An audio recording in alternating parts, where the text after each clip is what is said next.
День, уважаемые коллеги! Мы рады вас приветствовать на информационном вебинаре, который посвящен обсуждению приоритетных направлений инновационной деятельности образовательных организаций.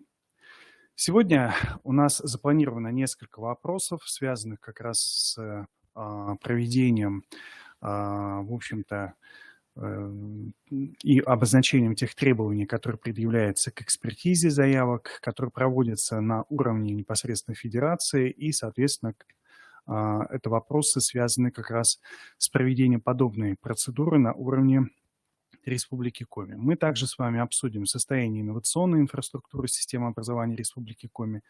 Ну, а также, наверное, самое главное, нам бы хотелось обозначить в свете всех тех последних тенденций изменений в сфере образования актуальные и приоритетные направления инновационной деятельности образовательных организаций. К нам должна будет присоединиться Китайгородская Галина Владимировна, ректор Коми Республиканского института развития образования. Ну, а мы с вами начнем с общей характеристики инновационной инфраструктуры системы образования Республики Коми, ну и также рассмотрим порядок присвоения статуса региональной инновационной площадки образовательным учреждениям нашего субъекта. Итак, если рассматривать инновационную, в общем-то, систему образовательных учреждений, да, которая сложилась в настоящий момент, то в качестве самостоятельных подсистем мы можем с вами выделить, конечно же, нормативно-правовую подсистему.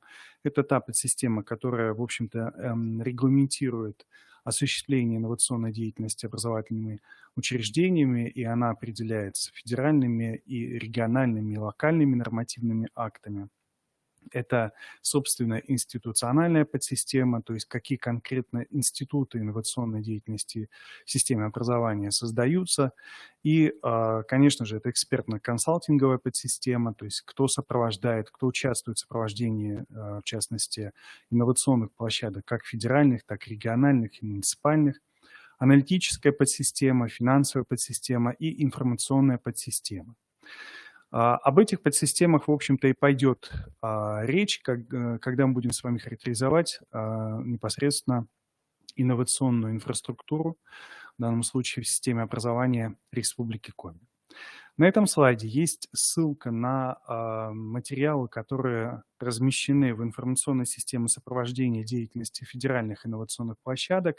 И нужно отметить, что мы на нашей сегодняшней встрече непосредственно опираемся на те материалы, которые представлены в данной информационной системе, и, соответственно, ориентируемся на наш, в данном случае, опыт и, соответственно, те документы, которые сопровождают инновационную деятельность образовательных учреждений.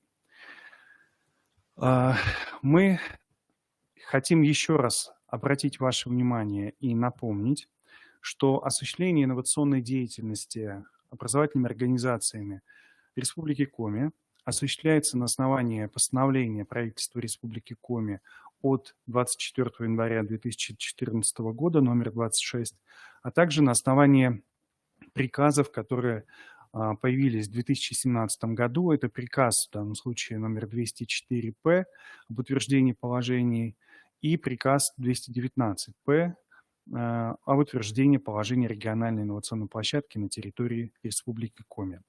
Данные приказы являются действующими. Первый определяет непосредственно деятельность Республиканского экспертного совета как главного непосредственно в экспертно-консалтинговой подсистеме, определяющие и придающие образовательной организации, присваивающие, правильно, наверное, так сказать, статус региональной инновационной площадки. Ну, а второй приказ он как раз регламентирует, собственно, и описывает разные виды региональных инновационных площадок и, соответственно, указывает в данном случае основной или базовый функционал, который осуществляет региональная инновационная площадка в своем, в данном случае, статусе. Нужно сказать, что в Республике Коми образовательные учреждения функционируют в разных непосредственно статусах.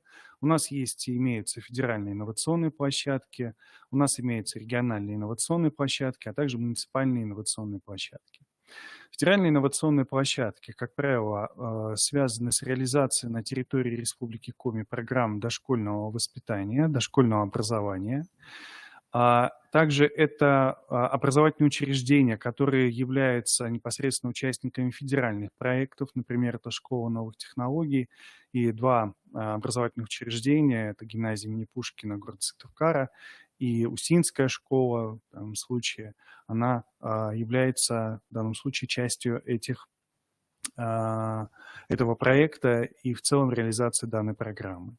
Это площадки федеральных научных учреждений. Так, 9 образовательных организаций республики весной 2021 года получили такой статус федеральной инновационной площадки Института изучения детства, семьи и воспитания Российской академии образования. Ну и, конечно же, это и другие проекты, в которых также образовательные учреждения республики имеют данный федеральный инновационный статус федеральной инновационной площадки.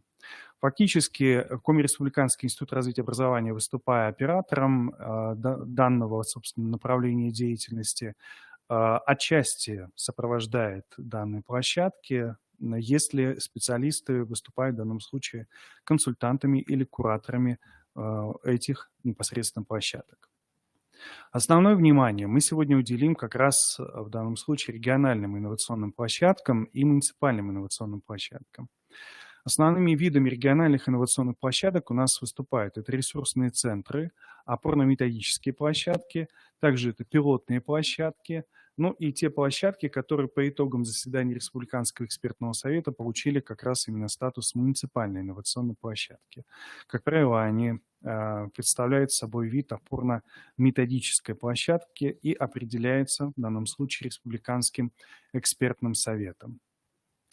Если говорить персонально на настоящий момент именно о региональных инновационных площадках, то фактически вы видите на данном слайде представлено. У нас на настоящий момент функционируют два вида региональных инновационных площадок. Это Республиканский ресурсный центр и опорно-методическая площадка. Обратите, пожалуйста, внимание, что на настоящий момент только 5 образовательных учреждений, это уровень дошкольного образования и, соответственно, общего образования, функционируют в данном статусе. Два учреждения – это средняя общеобразовательная школа поселка Приозерный Кировского района и средняя общеобразовательная школа номер 24 города Сыктывкара по решению Республиканского экспертного совета имеют непосредственно статус муниципальной опорно-методической площадки. И, соответственно, их сопровождает и курирует непосредственно представитель муниципальных методических служб муниципалитета управления образования муниципальных районов и городских округов данных муниципалитетов. Обратимся, собственно, к тематике, которая в настоящий момент реализуется региональными инновационными площадками. И вы видите, да, что одно из направлений – это духовно-нравственное воспитание и развитие. В основном оно характерно для, в данном случае, уровня дошкольного образования. Второе направление – это мы условно можем назвать как этнокультурное образование, но также связано с уровнем дошкольного образования. В частности, реализуется детским садом номер 2 села Ижма, использование культуры коми-ижемцев в этнокультурном образовании детей дошкольного возраста. Ну, а такие учреждения, как средняя общеобразовательная школа номер 40 с углубленным изучением отдельных предметов города Воркуты, и в данном случае детский сад номер 55 комбинированного вида города Ухты фактически продолжают, да, в данном случае свою деятельность в рамках инженерно-технического образования и цифровизации образования в целом. То есть, по сути, в настоящий момент региональными инновационными площадками представлено лишь 3 основных направления деятельности. Это духовно-нравственное воспитание и развитие детей разных возрастов, в частности, это дошкольное детство, по сути. Это этнокультурное образование, также представлен уровень дошкольного детства. И, соответственно, у нас мы говорим о цифровой грамотности и инженерно-техническом образовании.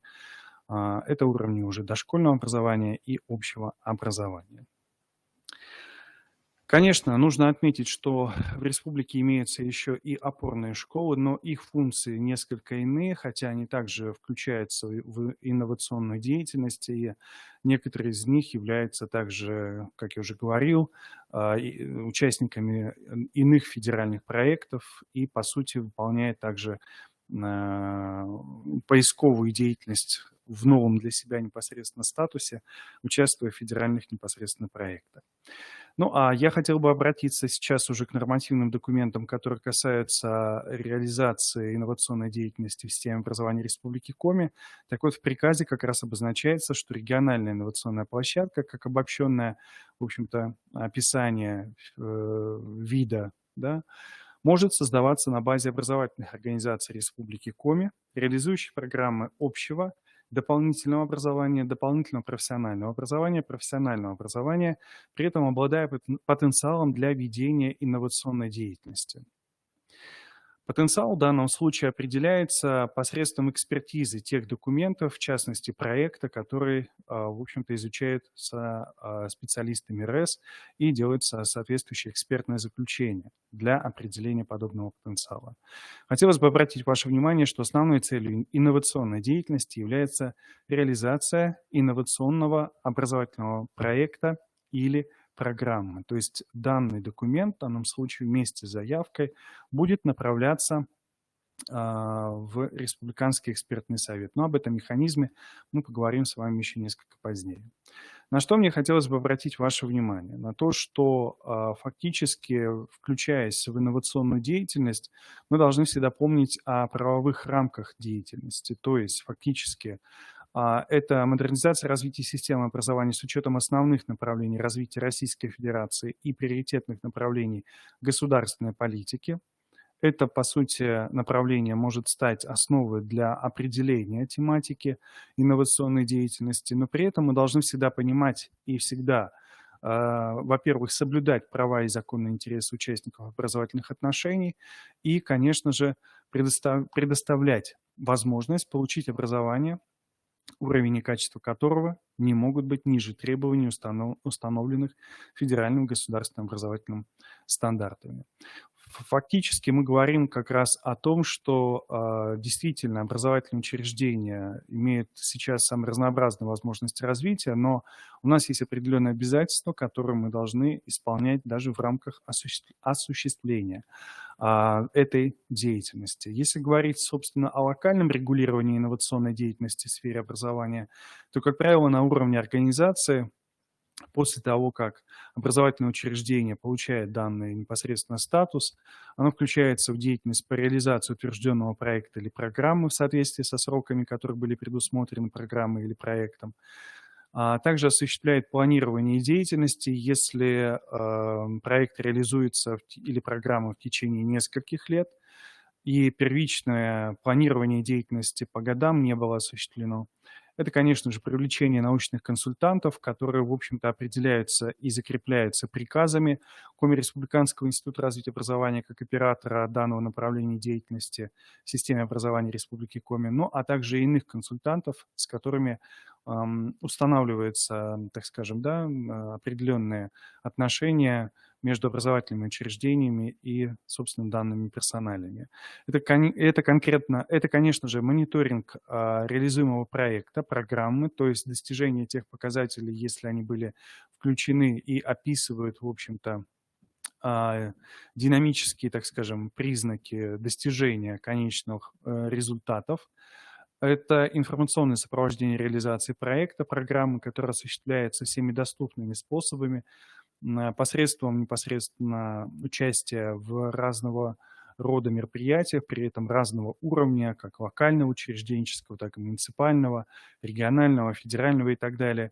Ну и, конечно же, это представление в данном случае отчетности, как необходимый элемент, свидетельствующий о реализации программы или проекта.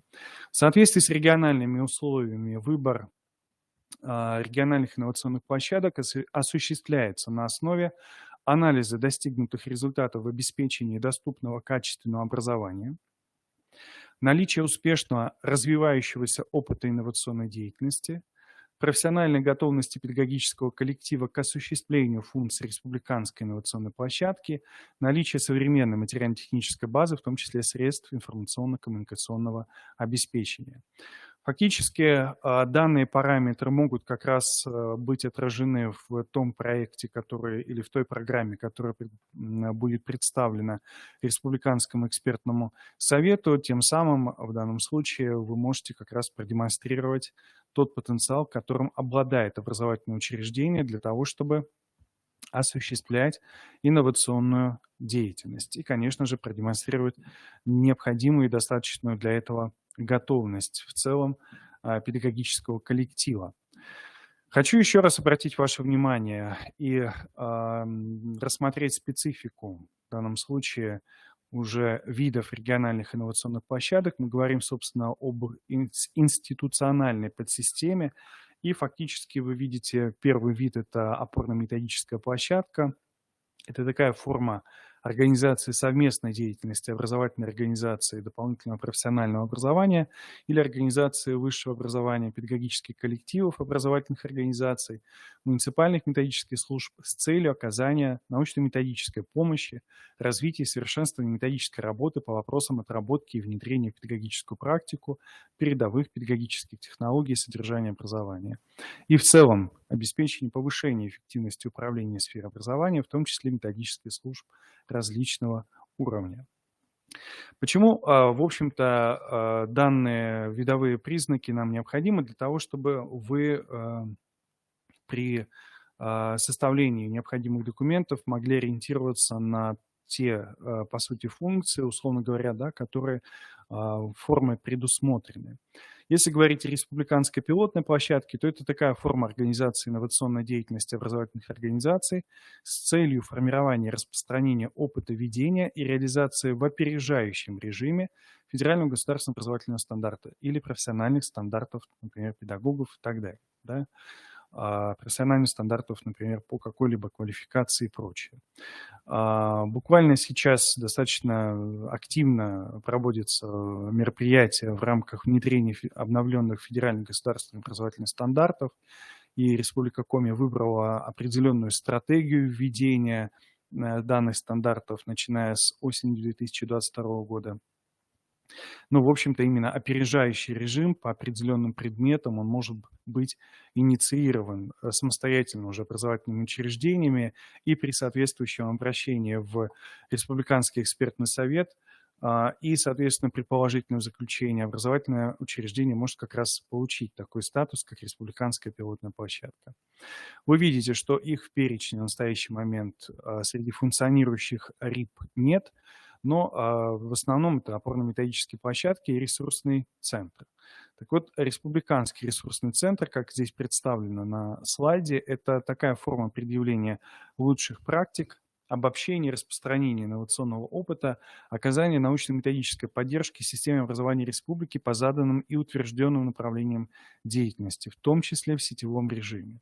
То есть это, по сути, те прямые, так скажем, партнеров, ну, наверное, и министерства, и в большей степени Коми Республиканского института развития образования, где мы совместно, либо при участии республиканских ресурсных центров, с привлечением педагогических коллективов, осуществляем ряд мероприятий по направлениям деятельности реализации той же самой государственной программы развития образования в Республике Коми и так далее. И, соответственно, это инновационная, экспериментальная и какая-либо другая иная деятельность, в которой у нас активно принимают участие республиканские ресурсные центры. Таким образом, региональным положением зафиксировано, что видами РИП, основными видами РИП у нас являются это опорно-методические площадки, республиканские пилотные площадки и республиканские ресурсные центры. На данном слайде, обратите, пожалуйста, внимание, как раз представлено, что фактически образовательная организация, которая, в общем-то, желает, чтобы она приобрела статус либо региональной инновационной площадки, ну, федеральной инновационной площадки, там есть требования более расширенные, так скажем, да, но в любом случае, во-первых, это осуществляется всегда в заявительном порядке, то есть необходимо представить заявление на экспертизу, а во-вторых, это, конечно же, представление проекта, того проекта, который вы хотите реализовать, и, соответственно, в определенном форме. То есть либо это опорно-методическая площадка, либо пилотная площадка, либо республиканский ресурсный центр. Направляя данные документы в адрес секретаря Республиканского экспертного совета, а информация о нем будет мной представлена несколько позже, вы непосредственно включаетесь уже в процедуру экспертизы, по результатам которой принимается соответствующее решение. Да? И, соответственно, Республиканский экспертный совет выносит несколько, по сути, вердиктов, соответственно, неприсвоение статуса и так далее, и, может быть, отложить с учетом доработки каких-то определенных вещей, так скажем, да, которые бы минимизировали, может быть, риски, либо акцентировали на чем-то внимание и так далее. Это может быть решение, связанное с тем, чтобы реализовать данную программу или проект на уровне только муниципалитета, и тогда мы говорим о муниципальной инновационной площадке, или на уровне региона, всего субъекта, то есть региональной инновационной площадки с определенным видом и, соответственно, с определенными сроками реализации. Соответственно, все решения Республиканского экспертного совета не только протоколируются, но и еще и издаются по итогам подобных заседаний приказа министерства, о чем мы оповещаем непосредственно всех участников подобных, собственно, процедур. Ну и мне хотелось бы сейчас остановиться на некоторых таких организационных моментах, которые связаны как раз именно с данными документами. На сайте и института, и, насколько мне помнится, министерство вы тоже сможете найти. Ну, вот здесь представлена форма заявки на получение образовательной организации статуса региональной инновационной площадки. То есть здесь фиксируются определенные сведения о самой образовательной организации. Это, конечно же, еще и согласование данной инновационной деятельности с учредителем, решение органа самоуправления организации об участии в реализации проекта и так далее. Данная форма заполняется к тому проекту, который будет также представлен, и направляется вместе с проектом за подписью руководителей и, соответственно, печатью в Республиканский экспертный совет.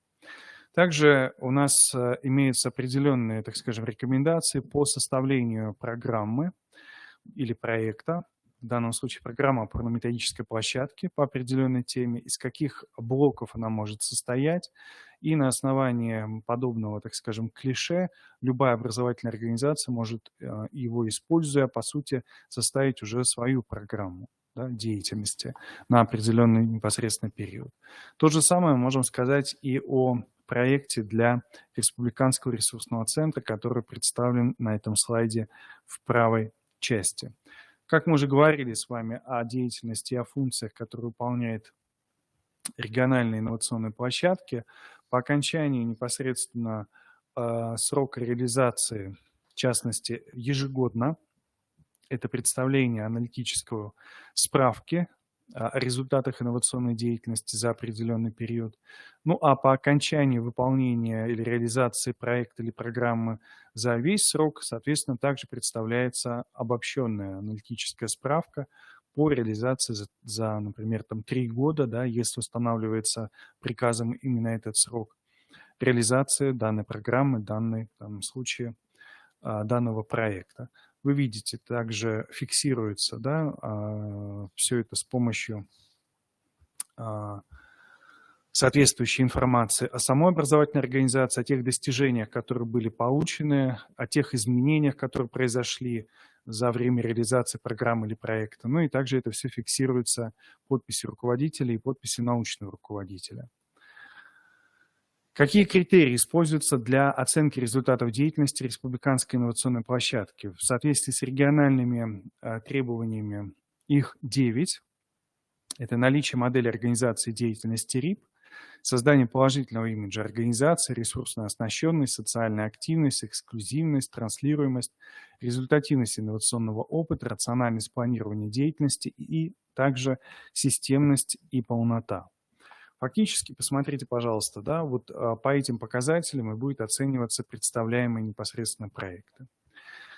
Итак, мы говорим сейчас уже с вами об экспертно-консалтинговой подсистеме, где определенную, наверное, главную роль выполняет в данном случае Республиканский экспертный совет, но также в данной подсистеме активно функционирует и Коми-Республиканский институт развития образования, который выступает для образовательных организаций Республики Коми, подведомственных Министерству образования, науки и молодежной политики Республики Коми, оператором данного направления деятельности. Каким же образом осуществляется сопровождение? Ну, научно-методическое информационное сопровождение, как вы уже из моего спича поняли, осуществляет институт. Функции, которые возложены на институт, это организация разработки проектов нормативной документации, ну и, соответственно, ее обновление и так далее, если того требует в данном случае уже федеральное законодательство и так далее, и так далее. Согласование программы мероприятий, научно-методическое информационное сопровождение региональных инновационных площадок, подготовка итоговых отчетов о деятельности региональных инновационных площадок, трансляцию успешного инновационного опыта, формирование и пополнение банка данных региональных инновационных площадок, информирование общественности о реализуемых инновационных проектах, а также это экспертиза, публикация инновационного опыта деятельности региональных инновационных площадок и осуществление консультаций для образовательных учреждений. Научно-методическое сопровождение осуществляет научный руководитель или научный консультант, который фиксируется приказом Коми-Республиканского института развития образования и доводится до сведения в частности, образовательной организации, и устанавливается непосредственно связи между научным консультантом или научным руководителем и самой образовательной организацией, получившей или признанной региональной инновационной площадкой. Организации, которые признаны уже или получили данный статус, самостоятельно разрабатывают и утверждают нормативно-правовые документы об осуществлении инновационной деятельности, назначают уже от, собственно, самой образовательной организации руководителя данного проекта или программы. По опыту хочу сказать, не всегда руководитель учреждения выступает, собственно, руководителем данного проекта или данной программы. Ну, а какие же основные мероприятия мы запланировали в течение 2022 года? Ну, во-первых, это серия вебинаров для образовательных организаций Республики Коми, претендующих на статус региональной инновационной площадки. Традиционным становится уже для региональных инновационных площадок это проведение фестиваля, причем он проводится у нас совместно вместе с опорными школами, то есть онлайн-фестиваль региональных инновационных площадок и опорных школ. Предварительно он запланирован на ноябрь месяц. Проводится он как в очной, так и в онлайн-форме. В течение года институт готов осуществлять диссеминацию опыта педагогических и руководящих работников региональных инновационных площадок по той тематике проекта, которая в данном случае реализуется образовательными учреждениями. Это информационное сопровождение деятельности региональных инновационных площадок на сайте института. Мы стараемся информировать образовательные учреждения о проводимых мероприятиях региональными инновационными площадками, также подключать уже, собственно, к своим и создавать условия для того, чтобы они могли как раз представить свой опыт в рамках отдельных направлений деятельности. И если вы следите за нашими анонсами вебинаров, то такая серия вебинаров была, собственно, нами реализована в октябре-ноябре, собственно, 2021 года. Отдельные семинары для региональных инновационных площадок, в данном случае по тематике, которая связана как раз с организацией, обеспечением инновационной деятельности, об анализе, собственно, инновационной деятельности, о тех тенденциях, приоритетах, которые фактически актуальны и характерны для инновационной деятельности в сфере образования. И сегодня как раз один из таких вопросов мы с вами рассмотрим после уже такой обобщенной характеристики инновационной инфраструктуры системы образования Республики Коми. Ну и, конечно же, нужно отметить, что у нас есть специальная вкладка в данном случае для региональных инновационных площадок. Вы видите, здесь есть прямая ссылка. Ну и я полагаю, что в информации об итогах вебинара вы можете по всем ссылкам, которые указаны непосредственно на презентациях, затем уже пройти. Вы видите, что здесь есть определенные разделы, нормативно-правовая база, то есть это все те документы, которые регламентируют начало деятельности образовательных организаций в статусе региональных инновационных площадок, и, соответственно, оценка деятельности и завершение, так скажем, деятельности. Это, собственно, сами проекты, это материалы семинаров, вебинаров и, собственно, такая инновация, как интерактивная карта инноваций, то есть где вы можете посмотреть, каким образом и какие инновационные проекты реализуются и были реализованы в предыдущий непосредственно период. Ну и также мне хотелось бы обратить еще ваше внимание на то, что мы уже говорили с вами о том, что вы обращаетесь напрямую к секретарю Республиканского экспертного совета по представлению в данном случае заявления и проекта или программы инновационной деятельности образовательной организации. В частности, секретарь Республиканского экспертного совета Мусанова Светлана Семеновна. Вы видите телефон в городе Сыктывкаре 28 60 11, внутренний 323. И, соответственно, сопровождает в данном случае эту деятельность также и Центр научно-методического сопровождения инновационной деятельности, конкурсного движения, программы проекта в области образования. В данном случае вы видите непосредственно специалистов, которые в этом процессе участвуют. Ну, а к нам сейчас уже присоединится Галина Владимировна Китогородская, и мы хотели бы как раз после такой обобщенной характеристики инновационной инфраструктуры системы образования Республики Коми перейти уже к вопросам, которые мы обозначили в данном случае как основные приоритетные направления инновационной деятельности образовательных организаций. Нам бы очень хотелось, чтобы вы обратили внимание на те тенденции, которые непосредственно сейчас складываются в системе российского образования и, соответственно, прислушались, возможно, к тем идеям, к тем направлениям, к тем темам, да, которые в настоящий момент являются актуальными. Ну, конечно же, для приветственного слова я передаю Галине Владимировне, ректору Коми Республиканского института развития образования. Но хочу сразу же анонсировать, она будет как раз говорить о том, какие же технологические аспекты или на какие технологические аспекты при составлении заявок необходимо обращать внимание образовательным учреждениям. Добрый день, Галина Владимировна, рада вас приветствовать в нашей аудитории. Я думаю, что все участники вебинара тоже к этому присоединятся.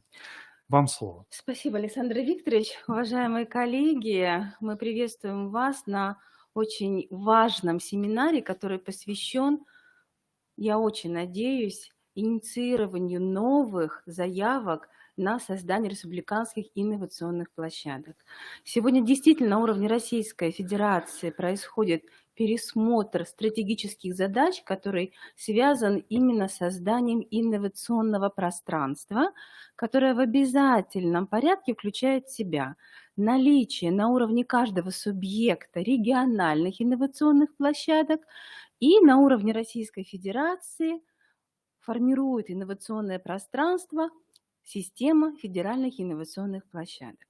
Уважаемые коллеги, Александр Викторович очень подробно вам представил основные направления, которые сегодня являются приоритетными для Российской Федерации. И мы, конечно, понимаем, что региональный контекст, он определен именно той спецификой работы каждой организации нашей республики, которая в настоящее время, вот сегодня принимает участие в нашем семинаре, и мы понимаем, что сегодня вы, кто является участниками, вы заинтересованные лица, и вы понимаете, что осознание того, что же такое инновационный потенциал, что такое работа именно команды образовательной организации и с какой целью вы планируете создать республиканскую инновационную площадку, все это вот именно такие единые подходы, которые, конечно, связаны с содержанием.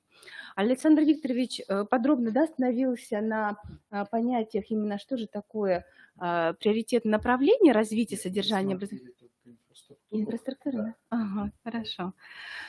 Поэтому моя миссия, она стоит в том, чтобы вам представить именно ту технологию работы, которая сегодня на уровне федерации принимается с точки зрения именно технологии экспертизы заявок. Сразу хочу сказать, что в завершении, наверное, Александр Викторович, мы еще проведем такой профессиональный диалог о приоритетных направлениях инновационной деятельности на уровне Российской Федерации. Моя задача сейчас вам все-таки представить именно ту экспертную систему, которая сегодня на уровне Российской Федерации сформирована. В прошлом году нам удалось войти в Совет по инновациям в роли эксперта. И здесь очень важно, что на уровне Российской Федерации сформирована информационная система для каждого эксперта. И вот именно в этой системе, уважаемые коллеги, очень важно, что представлена именно та позиция, которая рассматривается сегодня как позиция, связанная с требованиями, которые должны быть соблюдены на уровне каждой инновационной площадки. И мы вот уже с коллегами обсуждали, что, конечно же, сама структура заявки на присвоение статуса федеральной инновационной площадки, она в определенной степени должна стать для нас основой для формирования именно и наших нормативно-правовых документов, которые в дальнейшем, я думаю, что нам удастся вместе с вами представить и обсудить. Но что я понимаю на сегодняшний день? Что сегодня мы с вами именно говорим о вашей инициативе, да, об идее, которая, мы очень надеемся, у вас уже рассматривается на уровне образовательной организации как инициатива, как идея, которая имеет инновационный потенциал. И вот, уважаемые коллеги, на уровне Российской Федерации то экспертное сообщество, которое сегодня работает под, можно сказать, управлением Российской академии образования, сегодня включено именно вот в эту систему экспертной деятельности. Очень сложная система, я бы хотела вам сегодня ее как раз представить. Итак, уважаемые коллеги, как на уровне Российской Федерации, так и на уровне Республики Коми, организация «Соискатель», она, конечно же, возглавляемая руководителем образовательной организации, в обязательном порядке должна иметь все формальные признаки для того, чтобы стать федеральной инновационной площадкой. Что такое формальные признаки? Да, это наличие руководителя, не исполняющего обязанности. Это обязательно определение юридического лица именно зарегистрировано во всех информационных системах. И, конечно, очень важно, что с точки зрения показателей мы сначала вместе с вами рассмотрим показатели, которые являются формальными показателями, которые нам важны. Ну, во-первых, формальные показатели – это все, что, как я уже сказала, касается именно самой образовательной организации. Коллеги, хочу сама перелистывать, может быть, так мне будет, да? Да, давайте дальше, да. То есть это формальные признаки, которые необходимы. А вот далее, коллеги, вот где мы с вами можем найти сейчас точки соприкосновения для именно нашего общения, это сама методология проекта.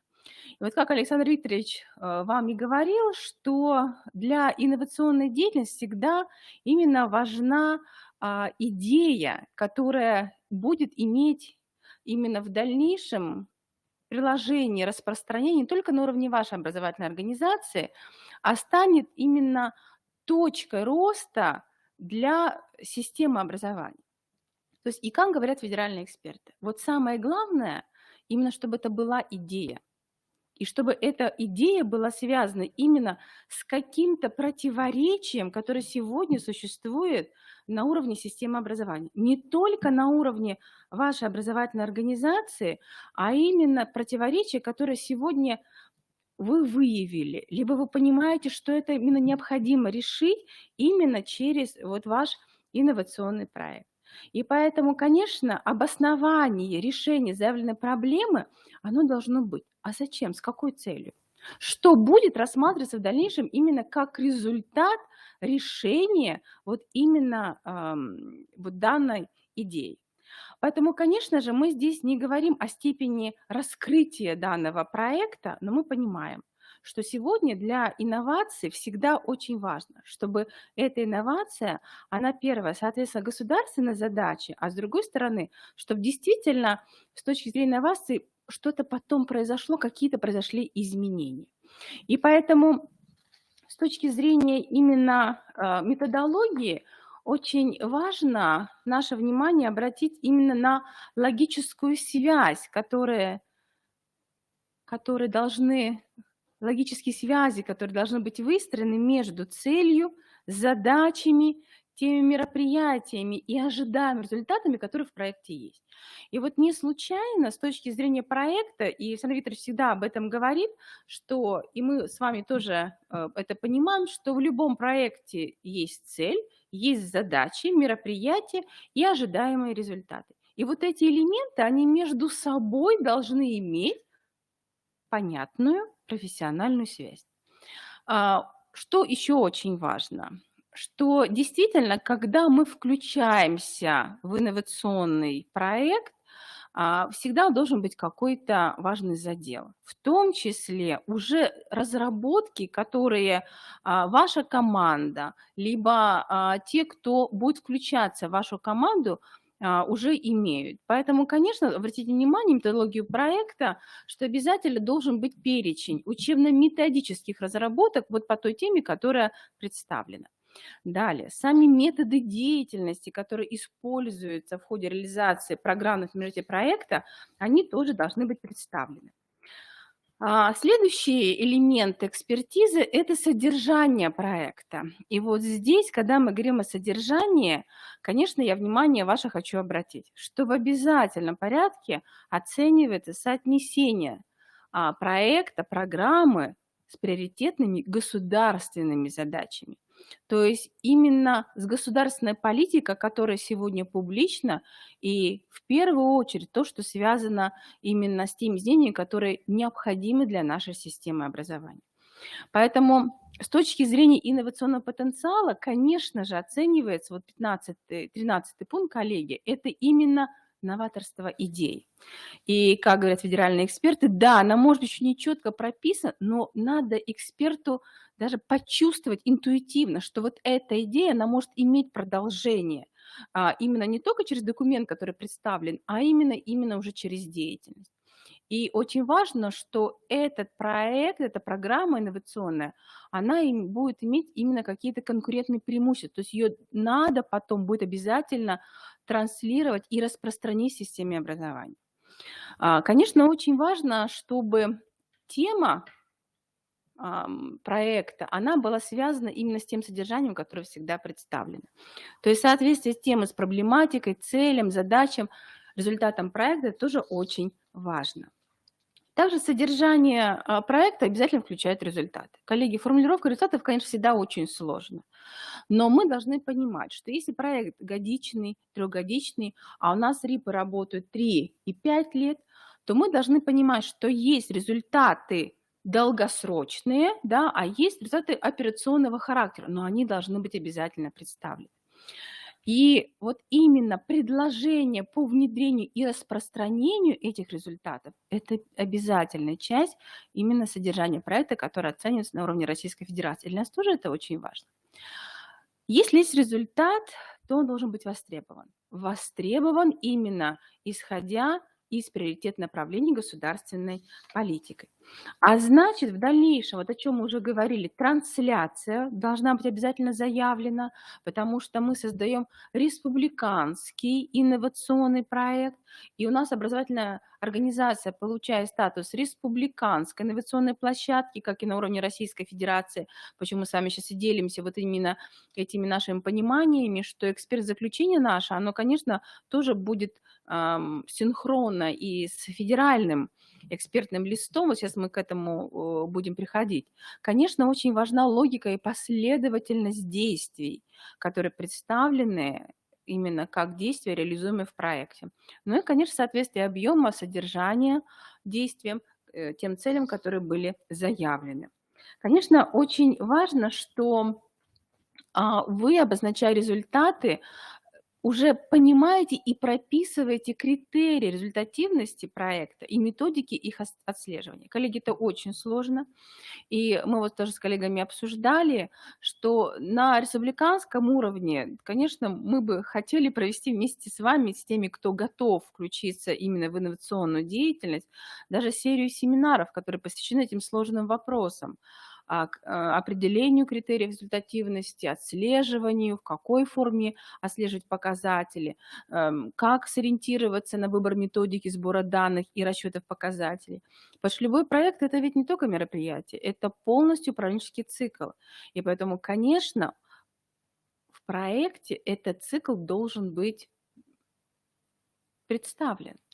Ну и, конечно, с точки зрения мониторинга, это тоже элемент управленческого цикла, всегда приветствуется, если мониторинг, он определен именно как элемент управленческого цикла.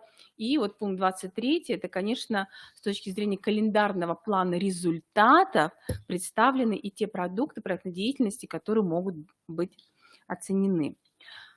Следующее направление – это уже условия реализации программы, к которым относятся, да, это и наличие календарного плана, это и соответствие опыта и квалификации заявленной команды. Здесь внимание обращаю, не случайно вот на протяжении последних 2 лет появляется понятие команд. Действительно, командный принцип инновационной деятельности сегодня является доминирующим, потому что любой результат, если мы говорим именно о федеральной инновационной площадке, либо о республиканской инновационной площадке, это результат не одного человека, это должен быть результат команды. Да, это тоже требует формирования определенных командных компетенций, и к этому необходимо тоже стремиться. И что очень важно, вот на уровне Российской Федерации обязательно решение органа самоуправления организации на участие в реализации проекта и программ. Конечно, это очень важно, потому что важна именно поддержка органа самоуправления, который в каждой организации является коллегиальным органом. На уровне Российской Федерации приветствуется привлечение организаций к соисполнителей с определением функций. На уровне Республики Коми у нас пока еще не было таких проектов, где есть соисполнитель, но здесь тоже можно подумать. И очень важный вопрос, который появляется в условии, это описание рисков. Тоже отдельная была серия семинаров, посвященная именно для эксперта возможным рискам, что такое риски. И здесь то, что мы понимаем, что риски в любом проекте, они есть, это тоже очень важно. И также в завершении анализа условий всегда представлен именно такой информационный посыл, связанный с методологией реализации именно проекта на основе анализа рисков. Да, это непросто, но посмотрите, почти 4 пункта в условиях связаны именно с рисками. Соответствие приведенных в заявке возможных рисков реализации проекта, методологии реализации проекта, полнота и точность формулировок направлений преодоления рисков и наличие описания и подтверждения ресурсов, которые присутствуют в проекте и которые в данном случае не только уменьшают риски, но и являются очень важным статусным элементом с точки зрения именно наличия их в самом проекте. Вот, уважаемые коллеги, так выглядит экспертное заключение на уровне Российской Федерации. Поэтому, конечно, что важно для нас? Для нас важно, что экспертный анализ и условий, экспертный анализ содержания, экспертный анализ методологии проекта – это все то, что нам необходимо именно как экспертам принять в работу и вас настроить именно на формирование заявок на статус республиканских инновационных площадок, исходя вот из таких 3 направлений. Но что очень важно, что мы прежде всего, конечно, понимаем, что государственная политика сегодня в приоритете. И второе, что в приоритете, это ваша готовность стать республиканской инновационной площадкой. Мы понимаем, что сегодня, в этом году мы проводим первый семинар. Нас сегодня 26 участников. Мы надеемся, что вместе с нами команда образовательных организаций разного уровня. И сегодня нам важна именно ваша инициатива, ваша готовность. Мы готовы адресно сопровождать тех, кто готов выходить на статус республиканской инновационной площадки. Мы понимаем, что наша задача – это обновление сети республиканских инновационных площадок, именно исходя из приоритетных направлений. Поэтому, коллеги, адресно мы готовы работать со всеми. Значит, вот, наверное, вот так я представлю кратко Спасибо, Галина информацию. Владимировна. Да, уважаемые коллеги, ну, у нас еще остается вопрос по приоритетным направлениям. И мне хотелось бы как раз несколько слайдов вам также показать, прежде чем мы будем подводить Да. непосредственно наши итоги. Еще раз обращаю ваше внимание, что сегодняшний наш семинар мы проводим непосредственно на основании и федеральной повестки, и региональной, и используем материалы, в данном случае информационной системы сопровождения федеральных инновационных площадок. И если вы обратитесь по ссылке, которую я уже демонстрировал, то вы увидите, какие основные направления или новые направления обозначены в данном случае в том числе и этом слайде. В первую очередь, это обновление единого содержания общего образования, включая реализацию обновленных федеральных государственных образовательных стандартов. Это интеграция в учебно-воспитательный процесс образовательных организаций, методологии формирования функциональной грамотности обучающихся. Это модернизация содержания и технологий реализации модели школы полного дня, то есть развитие внеурочной и внеклассной деятельности, интеграция дополнительного и общего образования. Если вы помните, данная форма, вообще данная модель появилась еще в 2008 году, когда была провозглашена инициатива «Наша новая школа». Но фактически, если для городских школ, которые работают в несколько смен, это может быть очень сложно, но для школ, которые функционируют в сельской местности, где обучающихся не так много, фактически эта модель может быть достаточно интересной и инновационной. Современные подходы к осуществлению программ профориентации в образовательных организациях, их синхронизация с предпрофильными и профильными программами обучения, обновление содержания практик воспитания и самореализации личности обучающихся и цифровизация образовательной среды и учебно-воспитательного процесса. Ну, я полагаю, что в материалах к данному вебинару вся информация будет достаточно четко видна и так далее. Также хочу обратить ваше внимание, что данная система информирует нас о том, что до 2023 года в среднем у нас, так скажем, да, приоритетными направлениями будут выступать также следующие. Я хотел бы остановиться на некоторых из них. Сейчас мы вернемся на слайд. Итак, в первую очередь это разработка и апробация или внедрение, да, в данном случае. Следующий слайд, если можно. Я буквально тогда на словах обращу ваше внимание, у нас есть определенные технические трудности, но еще раз обращаю ваше внимание, вот появляется информация, что вся информация будет доступна уже после нашей встречи. Ну, во-первых, это новых элементов содержания образования и систем воспитания, новых педагогических технологий, учебно-методических, учебно-лабораторных комплексов и так далее. Примерные основные образовательные программы, инновационные образовательные программы, новые профили специализации, подготовки и так далее. По сути, нужно обратить ваше внимание, что это приоритетные направления для представления инновационных проектов всех уровней образовательных организаций, начиная от дошкольного и заканчивая, собственно, высшим образовательными учреждениями. И, по сути, вот, я думаю, что образовательные организации, в том числе Республики Коми, которые функционируют на разных уровнях, могут в рамках данных приоритетных направлений найти то инновационное, что можно непосредственно уже реализовать, так скажем, да, на уровне самой образовательной организации. Это механизмы формы управления образованием на разных уровнях, это методика подготовки, профессиональной переподготовки и так далее, повышение квалификации. У нас СПО также активно принимает участие на уровне региона. Ну, а иная, в данном случае инновационная деятельность в сфере образования, она также представлена на этой информационной системе. И мы уже, подводя итоги в прошлом году, акцентировали ваше внимание на некоторых из них, на этих моментах. Но мне хотелось бы остановиться, например, на таких, как реализация системы ранней профессиональной ориентации обучающихся, в том числе, например, на IT-профессии. Это внедрение адаптивных, практикоориентированных, гибких образовательных программ, в данном случае в области, например, СПО и так далее. Это также приоритетные направления, новые вариативные образовательные программы на основе индивидуализации образовательных траекторий. И нужно отметить, что в педагогической науке сейчас уже дифференцированы понятия индивидуализация и индивидуальный подход, и эти моменты, как нам кажется, тоже стоит учитывать при разработке инновационных продуктов. Это, конечно же, современные востребованные образовательные программы дополнительного образования, механизмы вовлечения обучающихся в активную социальную практику и так далее.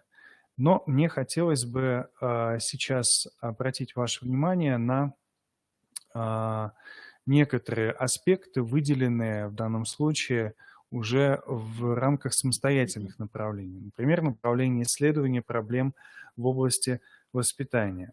В частности, Селиванова, представляя в данном случае, актуализируя проблематику исследований в этой области, напоминает нам о том, что инновации в сфере воспитания – это внедряемые или внедренные в практику воспитания новшества, то есть ранее неиспользуемые в практике воспитания те или иные компоненты. И вот какие направления здесь обозначены? Также тезисно хотел бы остановиться. И, во-первых, это специфика воспитания на различных уровнях образования в различных образовательных организациях. Это воспитательный потенциал урока и процесс обучения в целом. Это, конечно же, формы взаимодействия и, самое главное, содержание взаимодействия семьи и школы, то есть актуально на настоящий момент. Классный руководитель, выступающий в роли воспитателя. Это дифференцированное воспитание, современное коллективное образование, которое, конечно же, уже осуществляется, наверное, по несколько иным механизмам, чем это было, например, в советский период развития образования и так далее. Это роль, конечно же, интернет-коммуникации в воспитании. Это поддержка собственной активности школьников, самоуправления и так далее. Ну и, конечно же, ряд других направлений. Я думаю, что, чтобы не задерживать ваше внимание, вы достаточно подробно с ними ознакомитесь. Также, как мне кажется, достаточно интересно может быть для всех нас точка зрения Серикова Владислава Владиславовича, в частности, какого рода инновации востребованы сегодня. И вот у нас буквально еще несколько слайдов. Мне хотелось бы акцентировать ваше внимание. Это, конечно же, интеграционный процесс в образовании, то есть мы говорим уже не только о межпредметности, метапредметности и даже междисциплинарности, а, собственно, трансдисциплинарности. О трансдисциплинарности говорил еще Жан Пиаже в середине 20 века, но активно к этим вопросам вернулись лишь после 80-х годов. И фактически мы как раз говорим о том, что мы уходим от локального знания вплоть до дидактической единицы, а непосредственно формируем уже целостную картину мира. Это обучение в цифровой среде. И вот здесь представлена как раз ссылка на хартию цифрового пути школы, которая, я думаю, тоже будет интересной темой образовательным организациям, которые будут выбирать данное направление инновационной деятельности. Это образовательные комплексы и сетевые модели обучения. Это включение учебной деятельности в контекст социально и личностно значимых проектов. Формирование опыта субъектности как личностного результата образования. Формирование некогнитивных видов опыта, то есть творческого, например, посредством проблемного обучения, деятельностного посредством реализации проектов, личностного посредством, в данном случае, уже включения в ситуации переживаний, событий и так далее. Да?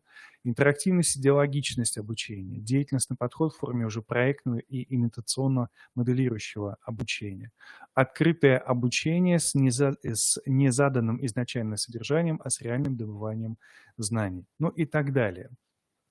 И, конечно же, во всем данном изобилии, так скажем, многообразии тех актуальных направлений, да, в данном случае, которые характерны для современной системы образования, как федеральной, так и региональной, как, собственно, муниципальной, так и локальной для каждого учреждения, фактически возникает вопрос, с чего же начать. Да? И вот Галина Владимировна уже в своем выступлении обращала внимание на очень важные, принципиальные, в первую очередь, методологические вещи, когда мы разрабатываем данный продукт, проект и представляем его уже в Республиканский экспертный совет.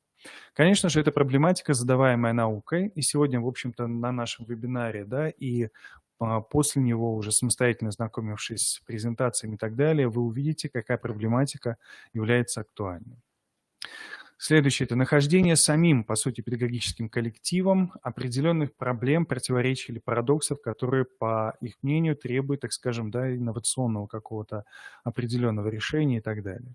Это белые пятна в предлагаемых, например, методиках преподавания, воспитания и прочее, прочее. Это обнаружение фактов, не отвечающих установленным законам. То есть фактически развитие человека может действительно определенным образом меняться, трансформироваться. И если уже старые законы не являются объяснительными, то возникает непосредственно ситуация поиска новых объяснительных для себя, так скажем, схем и прочее. Это свой способ реализации, например, известной идеи. Это обнаружение нерешенных задач, лишенных педагогического внимания сфер развития детей. Попытка обобщить и выстроить в систему свой опыт, использование новых возможностей, открываемых цифровыми ресурсами и так далее. Ну и я полагаю, что как раз именно вот этот первый шаг, когда мы говорим о представлении, об обнаружении и оформлении, наверное, данной идеи, вы можете, сориентировавшись на данные источники, как раз выполнить его уже в своей управленческой команде, состоящей из руководящих, педагогических работников, иных, допустим, лиц, это могут быть даже и родители, законные представители, конечно же, сами обучающиеся, создать или представить проект вашей инновационной деятельности, инновационной образовательной организации. На следующих слайдах представлена в данном случае наиболее актуальная тематика, которая была определена в 2017 году для республиканской системы образования, но я не хотел бы на ней останавливаться, поскольку она доступна в документах и будет доступна на презентациях. Итак, уважаемые коллеги, мы подводим с вами, так скажем, итоги нашей встречи. Действительно, в настоящий момент в Республике Коми сложилась довольно-таки развитая, да, инфраструктура инновационной деятельности. Мы с вами говорили, что у нас функционируют и федеральные инновационные площадки, и региональные инновационные площадки, и муниципальные инновационные площадки, определенные Республиканским экспертным советом. Но мы понимаем с вами, что нам необходимо активно развивать именно уровень региональных инновационных площадок. И сегодня мы как раз рассмотрели,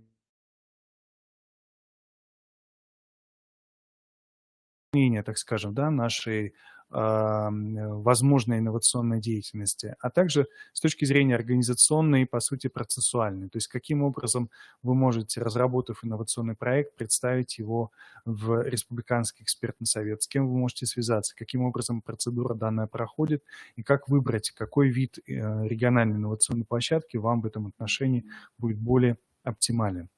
Ну, а мне хотелось бы еще передать, наверное, слово Галине Владимировне для подведения нашей сегодняшней встречи, итогов, и мы будем после этого с вами уже прощаться.